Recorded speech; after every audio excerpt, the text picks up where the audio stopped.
readers, not every single day are we going to be able to read exactly what we want to. Sometimes we need to read things for school, so we need to read maybe nonfiction that doesn't exactly capture our attention. Sometimes maybe we're going to read to our little siblings and we're going to read a picture book to them, and that's maybe not necessarily our favorite. Just like the other day, I was reading this really long letter from Murray Junior High for my son, and it didn't exactly capture my attention, but I really needed to pay attention to it because it had a lot of information that I needed. So that was a moment where I had to use my skills and my strength and my muscles as a reader, and I had to do something called what we call choose engagement. I had to decide that I was engaged, and it was a lot easier for me than maybe it was for somebody else because I have a lot of experience of choosing engagement as a reader.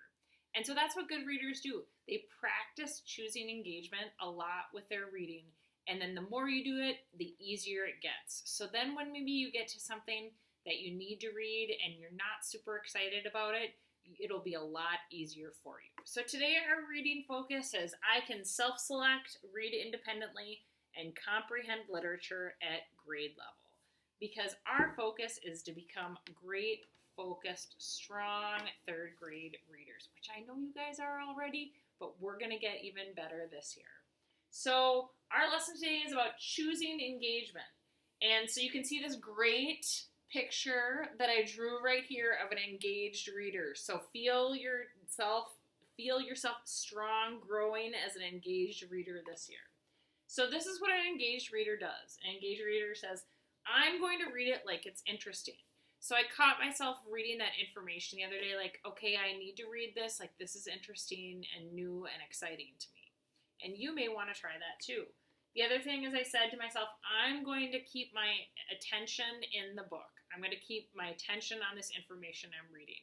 My attention kind of tried to wander, and I kept saying to myself, no, you can't let it wander. And you've got to do that to yourself sometimes too as a reader. You've got to really draw your attention back and say, nope, my job right now is to focus on this. The last thing that right there an engaged reader does, it says, I'm going to picture what I read in my head.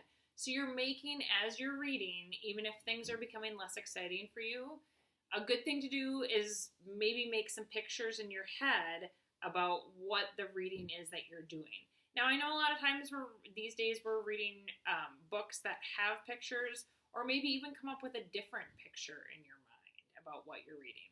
So I'm going to read a book to you guys. It's a book that I like because I get to practice all these different skills about choosing engagement. Because it's a little easy for me. It may not be the most interesting book or have the most interesting plot, but it gives me a chance to really practice this choose engagement strategy. It's called I'll Save You, Bobo. There's a whole series. It's about a boy, and he has a stuffed monkey named Bobo, and there's a cat named Earl that really wants to be friends with Bobo. So it gives me an opportunity to practice my engagement and also my opportunity to practice, read it like it's interesting. So here's Earl over here. I'll save you, Bobo! Willie is having a hard time reading. See, if you're not engaged, you're going to have a hard time focusing on your reading. So this is why we practice. Willie is having a hard time reading. Go away, Earl, because Earl is trying to get Bobo, the monkey. Earl, no, go away. And so Earl kind of keeps getting in everything. Look, Bobo, the big dinosaur is going to eat the little dinosaur. So he's trying to tell him about his dinosaur book that he's reading. Rats, he just eats trees. This story is no good. Let's write our own book, Bobo. It will be all about you and me. So this maybe is not the most interesting book to me, but I kind of enjoy it. But still, so what I'm doing instead is I'm trying to picture what I read in my head, and I'm keeping my attention in the book by doing a funny voice, too. That's what's helping me. Let's write our own book, Bobo. It will be all about you and me. And Earl looks so lonely back there. Bobo, you'll have a scary adventure, and I'll save you. Once upon a time, we were in a jungle. Everything is really big and green. Bobo, that's where monkeys come from. But there are no monkeys this time, only you and me. There are big, enormous trees. And that one has a snake in it! So the other thing that I'm doing is I'm making these fun voices when I sometimes read in my head or when I read out loud, and that's also helping me keep my attention in the book. They have snaky red tongues, and there are giant poison mushrooms. Earl is very scared. And we have a tent! Bobo, don't move. I'll be right back. Bobo's not gonna move. Earl, no cats allowed in the tent. This jungle has lots of fierce wild animals, but Bobo is so brave, he wants to look around. That's you, Bobo. So the other thing I'm doing about going to picture what I read in my head, I'm kind of imagining what my kids used to do, is they used to do something similar like this. They used to make a tent, and what did that look like in my head? He doesn't know there are tigers, and they have big teeth. Bobo, don't go up in that snake tree. The tiger is climbing the tree, and Bobo doesn't see him. I'll save you, Bobo! Earl is having some trouble up there.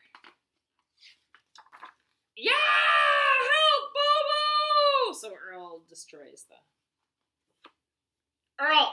You wrecked our story. Come on, Bobo. We're moving. And Earl just really wants Bobo. Once upon a time now, we're in a different jungle. This one has more snakes and vines, very snaky vines. And a big snake is about to eat Earl alive. Because Earl's in trouble right now. Rawr! And he ate him at the end. Bobo's being tugged. Snake books are always good, Bobo. So Earl's underneath there with his tail. Uh-oh. Snake! Because Earl's tail touched his foot. Oh, Earl. So, part of what good readers do is they choose that engagement in the story. And sometimes that engagement comes by making these pictures in your head.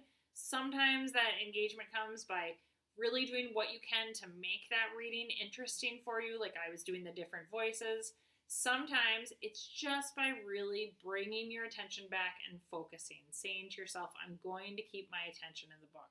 And that's how we grow our reading muscles and get stronger and better readers each day, third graders. Have a great day.